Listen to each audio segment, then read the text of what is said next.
यहाँ पर जितने भी तीर्थयात्री पिंडदान करने के लिए आते हैं उनको पितरों का मोक्ष हो जाता है।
गयासुर, उसका पिता का नाम था त्रिपुरासुर।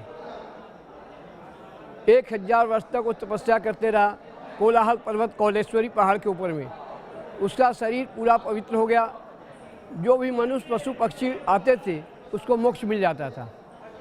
तो सभी देवताओं में हलचल हो गई कि भाई ये सूरदानव ऐसा है तो मेरा क्या होगा। भगवान ने तो सभी देवता ऋषि मुनि लोग उसका तपस्या को भंग करने के लिए गए। किसी से तपस्या भंग नहीं हुआ।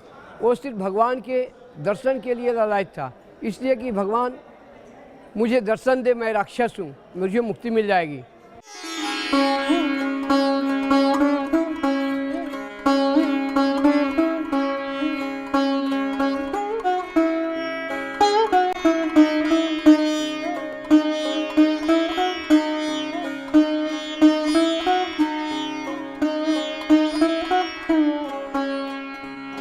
पंचकोशम गया क्षेत्रम कोशमेकम गया श्री उधरे सब गोत्रानी कुल में एकम दशरथ। 5 कोश का उसका शरीर था, 1 कोश का मस्तक था उसका। तो भगवान ने सोचा इसका शरीर इतना पवित्र हो गया हमारे आशीर्वाद से, तू अपना शरीर दान में दे दूँ। तो राक्षस ने बोला कि महाराज मैं तो अक्षवक्ष आने वाला हूँ। तो सभी देवता यहाँ 36 करोड़ देवता यहाँ पहुँचे विष्णु नगरी में। भगवान ने यज्ञ किया तो दक्षिण गोल उत्तर माथा करके यहाँ सुला दिया गया राक्षस को। भगवान ने यज्ञ किया। मरीचि नाम की स्त्री जो पतिव्रता थी, जो पति के हिसाब से शिला हो गई थी, उसका शिला भगवान ने छाती के ऊपर रख दिया राक्षस को। बोला यज्ञ करने के लिए मेरे शरीर आपने मांगा, मैंने यज्ञ करने के लिए दे दिया, ये आप क्या कर रहे हैं कि तुम यहाँ स्थिर रहो। तो उस राक्षस के ऊपर में यज्ञ करने के बाद दाहिने पाँव से भगवान विष्णु ने चरण दबाया राक्षस को, शिला रखी। यही भगवान विष्णु का चरण यहाँ है। यहाँ पर जो व्यक्ति जिनका पिता माता गुजर जाते हैं, यहाँ पर आकर के उनका पिंडदान करके स्वर्ग के लिए पिठाते हैं।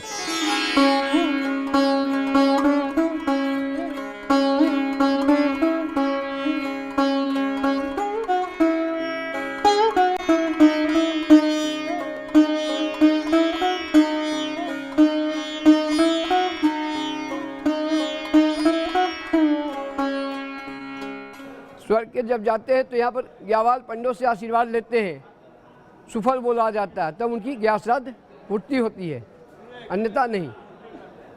तो राक्षस 3 बार मांगा राक्षस ने। पहला बार मांगा, इस देश का नाम मगध देश था और उसका नाम था सूरदानव। पहला इस नगरी का नाम से गयासुर पड़ा, गया।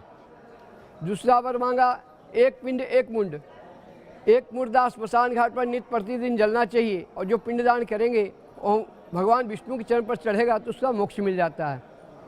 तो भगवान ने कहा ए मन वस्तु, वही ग्यासुर राक्षस को दबा के भगवान ने दाहिने पाँव से यहाँ पर आशीर्वाद दिया कि यहाँ पर जो भी पिंडदान करने आवेगा उसका पितरों का मुक्ति मिल जाएगा। जिस प्राणी को पिंडदान नहीं मिलता है मरने के बाद, वो प्राणी प्रेत योनि भटकते रहता है और पिंडदान गया में श्राद्ध करने से उनके पितरों को मुक्ति मिल जाती है और प्रेत योनि से छुटकारा मिल जाता है।